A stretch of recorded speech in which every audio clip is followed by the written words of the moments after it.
Hasselbagte kartofler. Jeg har taget 800 gram kartofler, som jeg har skrællet, og så er der cirka 650 gram tilbage.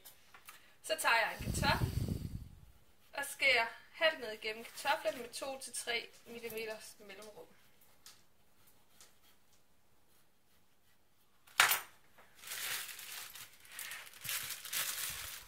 Så tager jeg en olivenolie og hælder sådan en god sjat ned i posen. Og så ryster jeg kartoflerne rundt.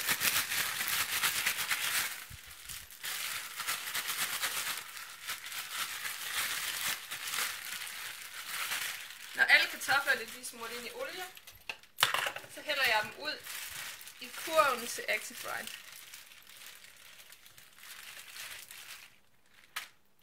Så vender jeg lige alle kartoflerne, så de har den rigtige side opad, det vil sige den side, som jeg har skåret ned i.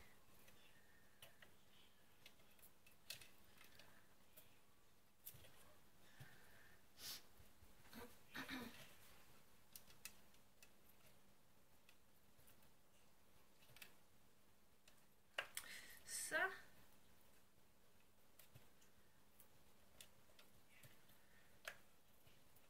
tager jeg hvidløgspulver og paprika, men man kan i realiteten bruge de krydderier, man har lyst til.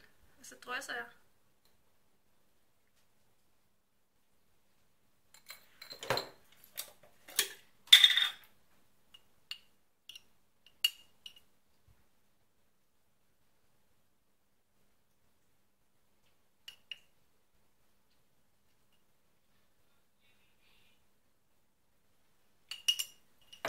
Og så tager jeg snackkurven og sætter den op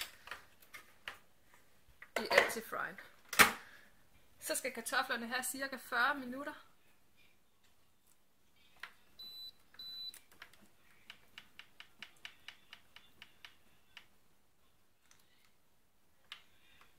Og så skulle de gerne være færdige.